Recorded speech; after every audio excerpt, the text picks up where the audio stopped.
Yep, we're live. All right. Welcome back to me and Ben's podcast. We did one for the last paper, so it's the one for this paper. Mm-hmm. Today we're talking about something that's pretty controversial in the United States of America: voting, specifically voter ID laws, and making voting more accessible to the general public and everyone. Yeah, I think controversial, perfect word. Strong opinions from both sides, like pretty much everything has.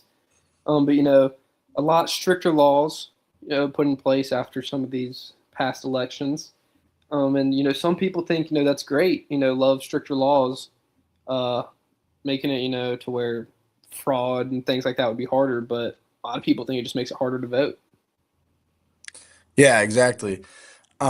So what we're gonna do today, we're gonna look at the debate throughout history, same way we did civil rights, from founding father era, Civil War era, civil rights era, and how that would react to what's going on today and whatnot. Same as we did with the last paper. Yep. And then we'll go ahead and sprinkle in a little something something at the end. Yeah. All right. Quick breakdown. The debate is basically two ideas. One side pushes for things uh, for voter ID laws and to prevent fraud. Mm-hmm. And then we have the other side wanting to expand access to voting so more people can get their votes in. So we have things like early voting, mail-in ballots, and then some little bit less on the restriction side. Yeah, and I mean historically, voting has never really been equal. It started just white men and Mhm. slowly expanded to be everyone now. Yeah. So So we're just our main argument is really showing the history of voter rights and saying how it should keep expanding. To get everyone's voice out there so everyone's heard, but we need to also keep it tightened down with a sense of security so that there's not fraud or anything like that going on. yeah, so this our solution is kind of a balance of secure elections, but also making sure everyone that should be allowed to vote can realistically vote. So we'll start it with the founding era. Um, Late 1700s, voting was very limited, and it was basically just white men that who owned property that were voting. Yeah. And the main concern then wasn't inclusion; it was just control. They wanted control over it. And the founders, like our founding fathers, were worried about corruption from exactly what they just escaped from. So they didn't want people with that don't know enough to vote. And I Yeah. mean that kind of started the segregation and whatnot. And Hamilton, we talked about some of his papers. One of the Federalist Papers, he talked about protecting the system from what he called the mob rule. Yeah. So I mean, if they looked at today's voting system, they'd probably support heavy voter ID laws. Yeah, yeah. That's because they were really focused on, like you said, keeping it just locked down and secure, and just that's all that matters. Yeah, and they'd probably be pretty, skeptical of like mail-in voting and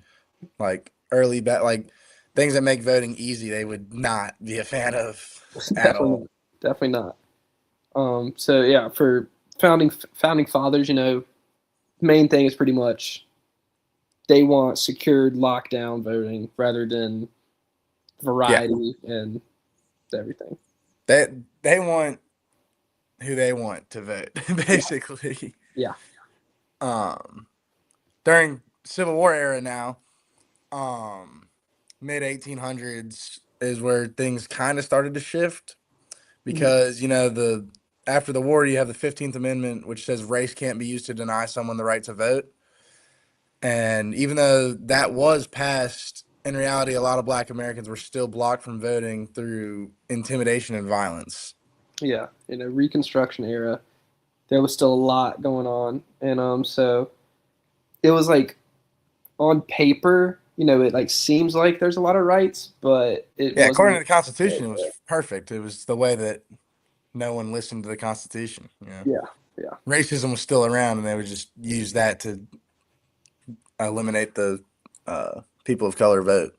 yeah, Um, yeah, so a lot of people from that time, if they looked at it, they'd probably be the ones expanding access because they were supposed. I mean, access was supposed to be expanded then, and it's not. So I yeah. feel like they'd probably be all for that. hmm and they probably, I think, definitely be on the expansion thing. Even though back then women still didn't have a vote, at least they were trying to get a sense of something out there to get more diversity in the vote and get more voices heard. Yeah, I mean they saw how easy it is for laws to be used to suppress people, and even after laws get passed, how it's the people that enforce them that are in charge of that, and it's not really there. So big idea is just saying people can vote isn't enough. You have to make sure they actually can vote. Yeah, And then moving on to the civil rights era, uh, this is where rights or voting rights really become a major national issue. Just, I mean, this is a big time of change for America in general. yeah. So, Things came into play. You got poll taxes, literacy tests, things like this that were designed to keep out any non-white voters. yep. And I mean, that led to the Voting Rights Act of 1965, which banned a lot of those practices. And then the Supreme Court case Shelby County v. Holder weakened parts of that law as well. Mm,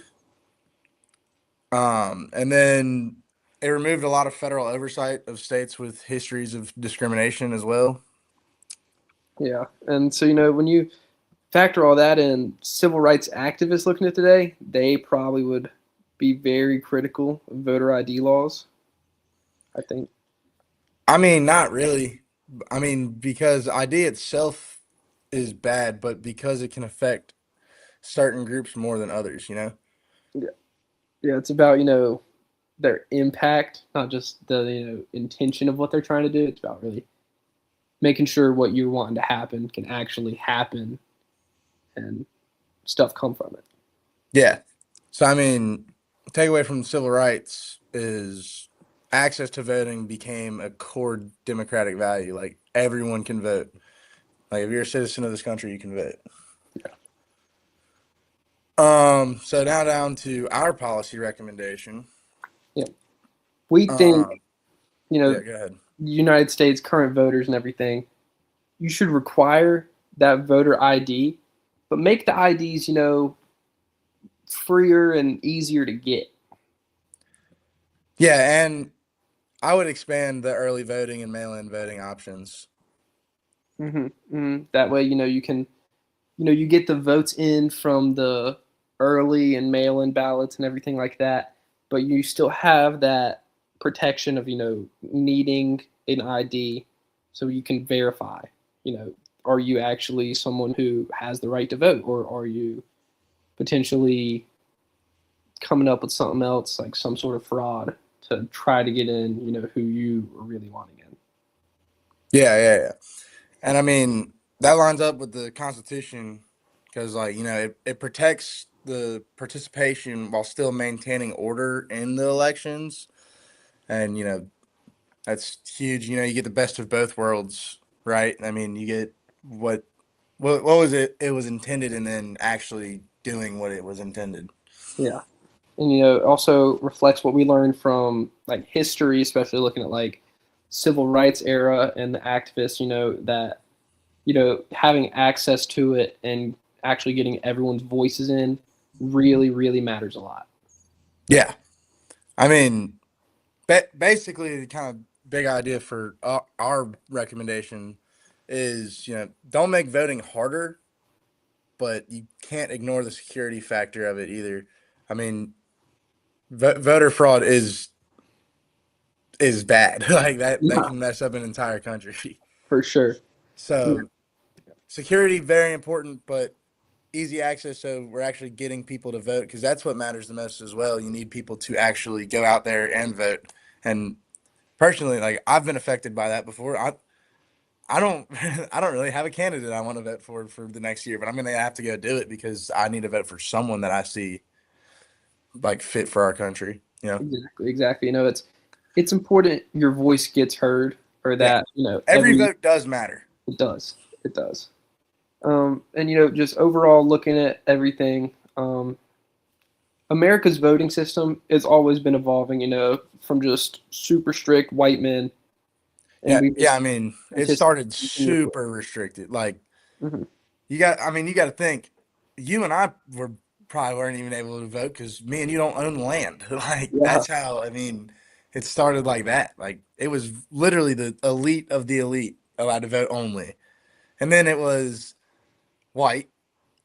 Then it was white and black and colored men, and then we got into women.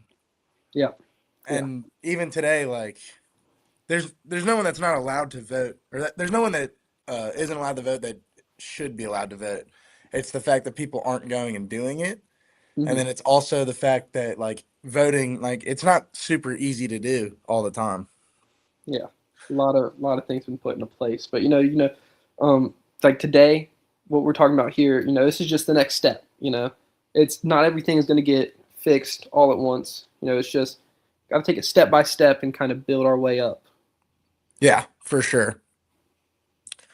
That's kind of all I have for the pod today. I mean, it's shorter than our last one for sure, but the topics were also a lot simpler than the civil rights and whatnot. So Yep. think I'm gonna call it here. Thanks for listening. Uh, Yep. enjoy your weekend. Happy Friday. Happy Sit. Friday, people. Sit.